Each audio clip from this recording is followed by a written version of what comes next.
यांनी अत्यंत सुंदर मार्गदर्शन केलं. सर, मी एकच घटना सांगू इच्छितो. तुम्ही जसं म्हटलं संचालन म्हणता, आता आमचं काय, तर 2002 सालापासून आम्ही एक प्रस्ताव कायद्यामध्ये आणतोय. समोर पराळ साहेब बसलेले आहेत की ज्या संचालकांनी एखादं त्या संस्थेला नुकसान झालं तर संचालकांना जबाबदार धरता येतं. पण संचालकांना त्या संस्थेला भरपूर जर फायदा झाला तर त्या फायद्यामध्ये संचालकांना काही नफ्यातला हिस्सा द्यावा, अशा प्रकारचा सन 2002 पासून आमचा प्रस्ताव सहकार खात्याकडे आहे. तो आउटर लिमिट त्याला फिक्स करावं 5%, 2% आणि इंटरनल ती ऍडजस्टमेंट कायद्यात कशी बसवावी.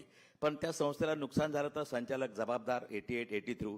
पण नफा झाला तर फक्त मिटिंगचा 400 रुपयाचा भत्ता इतकं ज्या संचालकांना प्राप्त होतं. तुम्ही म्हणता स्टेटस मिळतो, परंतु अशा प्रकार.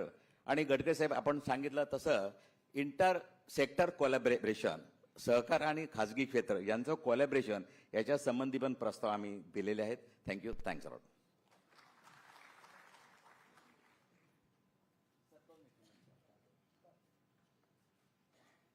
आत्ताच आपल्या आजच्या या आगळ्या वेगळ्या कार्यक्रमाला या ठिकाणी उपस्थित झालेले महाराष्ट्र राज्याचे मुख्यमंत्री सन्माननीय नामदार देवेंद्रजी फडणवीस साहेब यांचं